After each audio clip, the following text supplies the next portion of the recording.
Voilà, donc sur le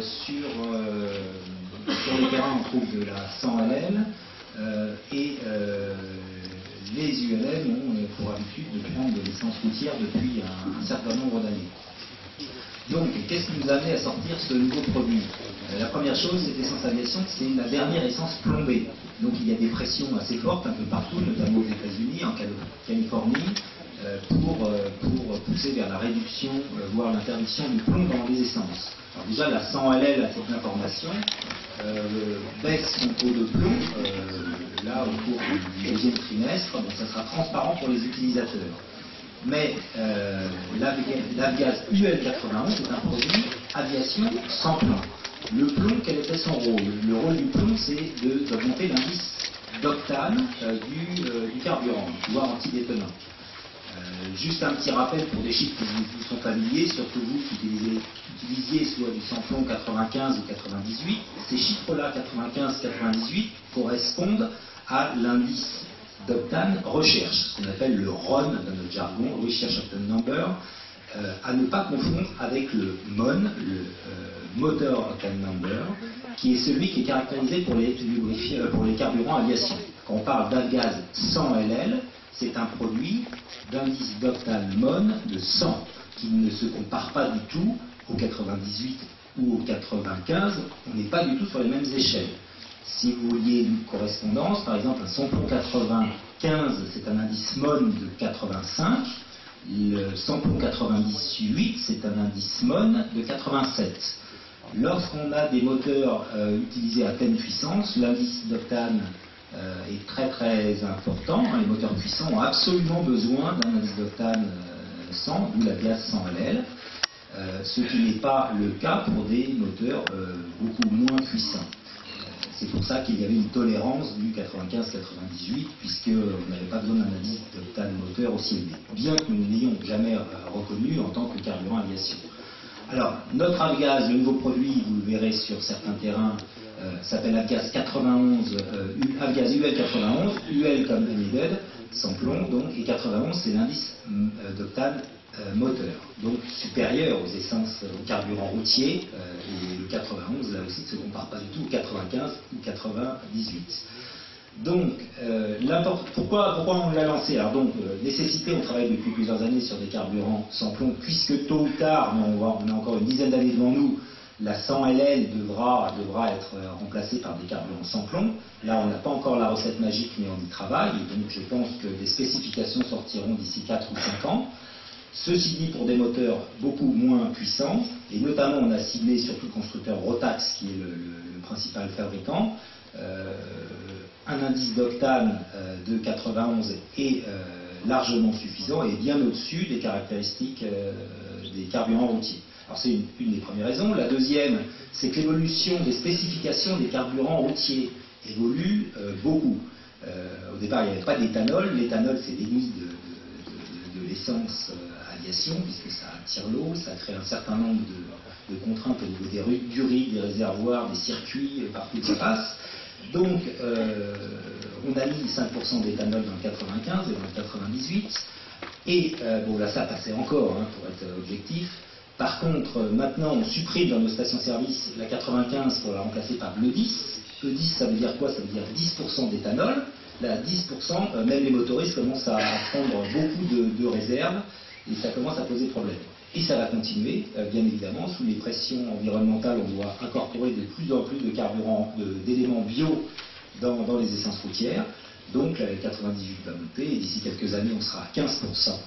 Et qu'est-ce que ça veut dire? Ça veut dire que si on ne faisait rien et si on ne proposait rien, vous retrouviez d'ici quelques années sans carburant complètement adapté. Alors vous auriez toujours le 100LL, mais le plomb, quelquefois, a des effets un petit peu néfastes sur certains moteurs. Ils sont homologués, ils conviennent parfaitement, mais le carburant Avgaz UL91, lui, conviendra beaucoup mieux. Alors, pourquoi? Pour qui? Bon, les questions que vous vous posez, je vais juste répondre à celles que j'imagine que vous posiez. Combien ça coûte? Donc, grosso modo, entre 10 et 15 centimes moins cher que l'Avgaz 100LL. Donc, on fait l'effort de le vendre moins cher. Hein. Il coûte plus cher parce qu'au départ, il est distribué en très faible quantité. Il y a des coûts logistiques évidemment impactant.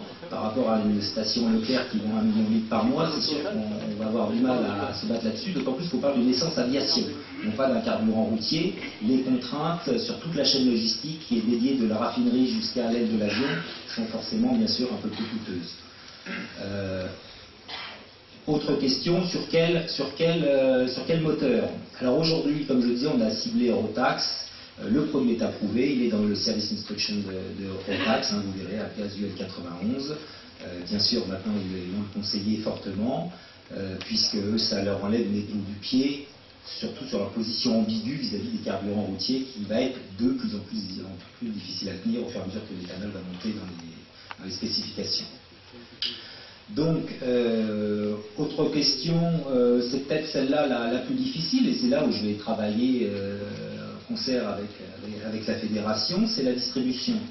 Un de nos problèmes sur les essences aviation, bon, on a passé une première étape qui est d'arriver à convaincre nos raffineurs de produire cette essence.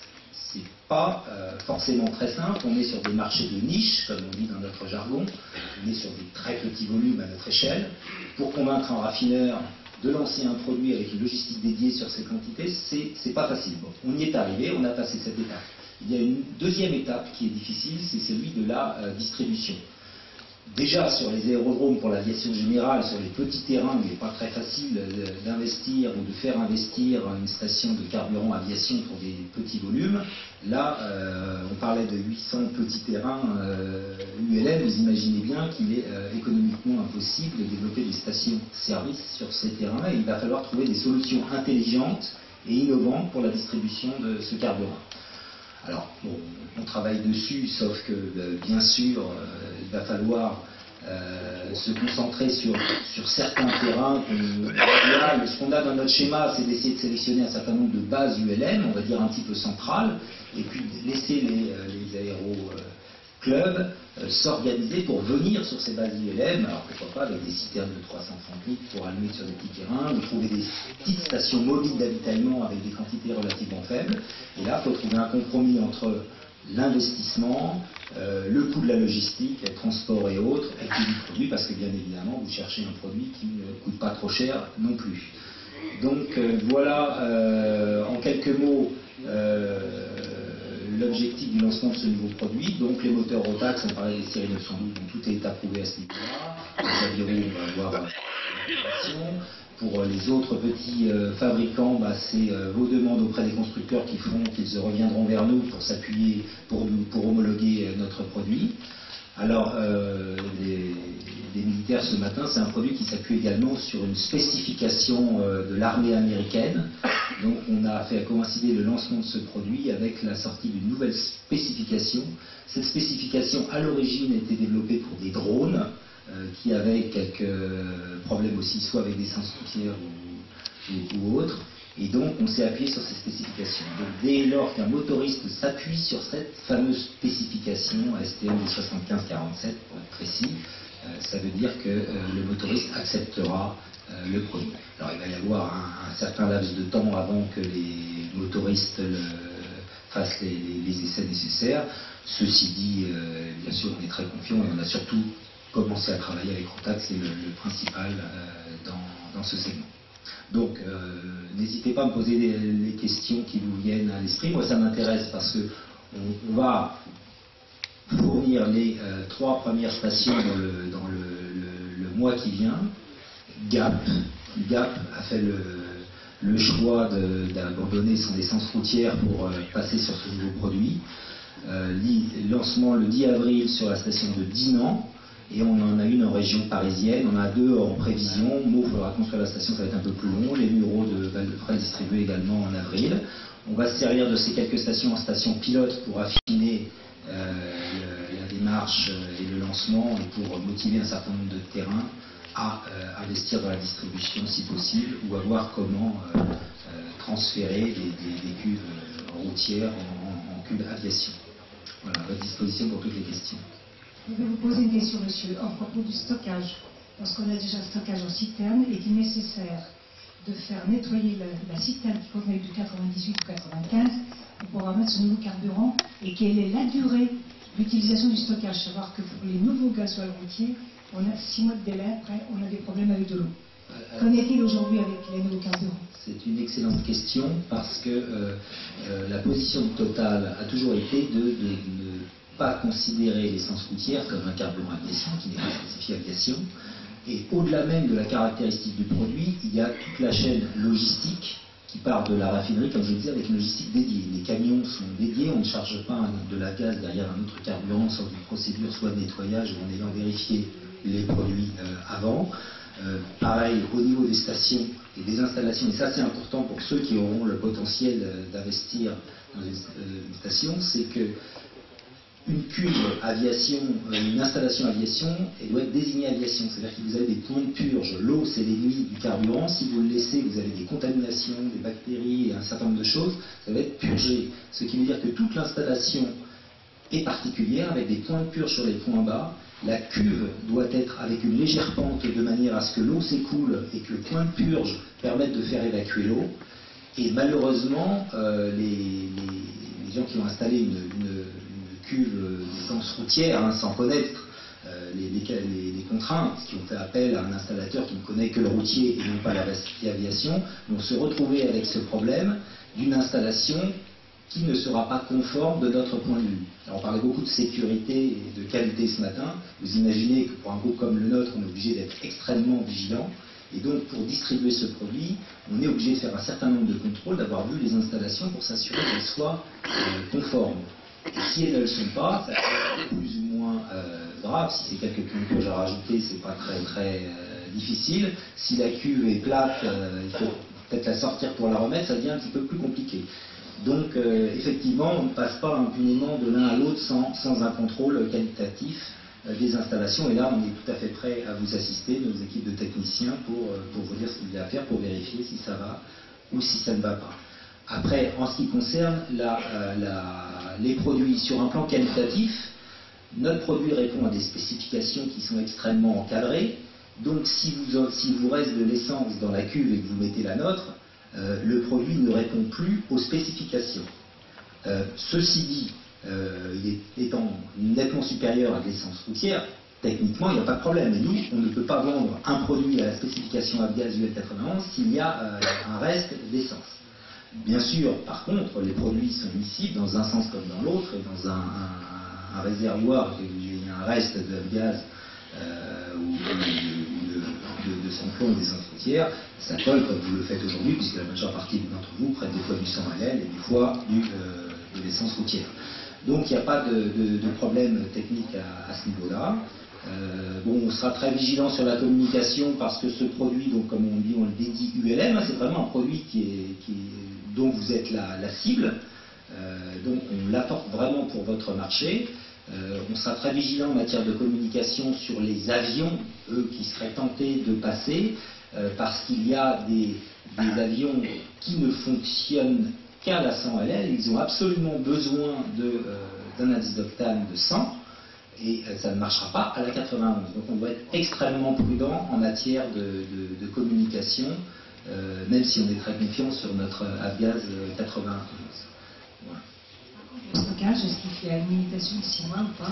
Alors, la durée de vie du produit, c'est la même que celle de l'Avgas. Ce nouveau produit, en fait, utilise des composants aviation. Il faut savoir qu'une essence aviation, c'est complètement différent d'une essence routière. Les composants sont différents. En raffinerie, vous avez des alkyles allégés, des isoméras, je ne vais pas rentrer dans le détail technique. On n'est pas sur les mêmes ingrédients. Et le produit qu'on sort est très proche de la 100 LL, de l'Avgas 100 LL, mais il n'a pas de plomb. Un indice d'octane plus bas, des proportions des composants un peu différents qui sont exactement les mêmes. C'est ça qui est important, c'est que tous les problèmes qu'on peut avoir avec les joints, les durites, les réservoirs, avec des essences routières qui ne sont pas testées, c'est testé pour les véhicules routiers. Quand vous avez ça à Renault ou à Peugeot, il y a des millions d'exemplaires qui sont testés. Bien évidemment, plusieurs années avant, les spécifications, on teste avec les constructeurs les compatibilités des carburants avec leurs matériaux, ce qui n'est pas du tout fait à échelle petite sur des fabricants du LM. Donc là, les produits étant les mêmes composants que la 100 LL, il n'y a évidemment aucun problème de compatibilité, et les spécifications concernant la durée sont de 6 mois comme de la gaz 100 LL. Sinon, après, ça ne veut pas dire que le produit n'est pas bon, ça veut dire qu'il faut le recertifier. On refait une analyse pour recertifier le produit. On leur avait dit que ce serait plus simple au niveau communication d'avoir une homologation globale sur l'intégralité des moteurs Rotax, 2 temps et 4 temps. Ils nous ont dit que techniquement ça ne posera pas de problème. Ceci dit, ils ne sont pas prêts à immédiatement ressortir un Service Instruction modifié. Ils ne veulent pas en sortir tous les 2 mois. Donc ma position officielle étant de dire ce produit est homologué, approuvé par le motoriste. Aujourd'hui, il est sur les 4 temps. Jusqu'à ce que Rotax ait introduit le 2 temps sur son niveau. Bonjour, quel est le délai pour la modification profonde du 98 sans plomb? Alors, il y a un certain nombre d'échéances. Alors, les réglementations des carburants routiers sont un petit peu complexes. En fait, on fixe des limites. On entend ci et là que, bon voilà, on peut mettre du 98 parce qu'il n'y a pas d'éthanol, etc. Non, ça ne fonctionne pas comme ça. Et vous avez une limite administrative et les pétroliers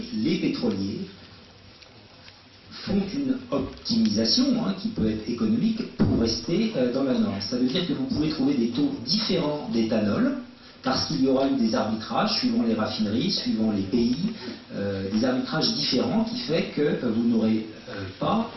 vous n'avez pas sur le marché un 98 qui est avec X% d'éthanol. Vous avez une spécification administrative, tous les pétroliers doivent s'y conformer, ils produisent un produit qui rentre dans ces spécifications, ils sont dans la limite. Alors votre question c'est peut-être l'évolution de ces limites. Donc à un horizon, donc on n'a pas le calendrier exact, on montera à 15% sur tous les carburants routiers.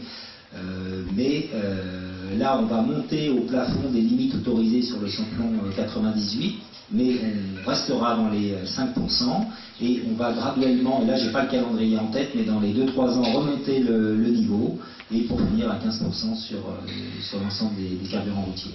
Alors un autre élément, c'est que là je parle de la législation française qui est différente suivant les différents pays. Donc vous avez autant de spécifications produits que de pays, et quand on s'adresse à un constructeur comme Rotax qui vend dans le monde entier, bien évidemment, il est de moins en moins confortable à donner ces autorisations d'utiliser de l'essence routière parce que ça supposerait qu'il est testé avec tous les carburants de la planète qui sont de compositions différentes, ces produits. D'où certaines réserves maintenant qu'il commence à mettre dans ses recommandations.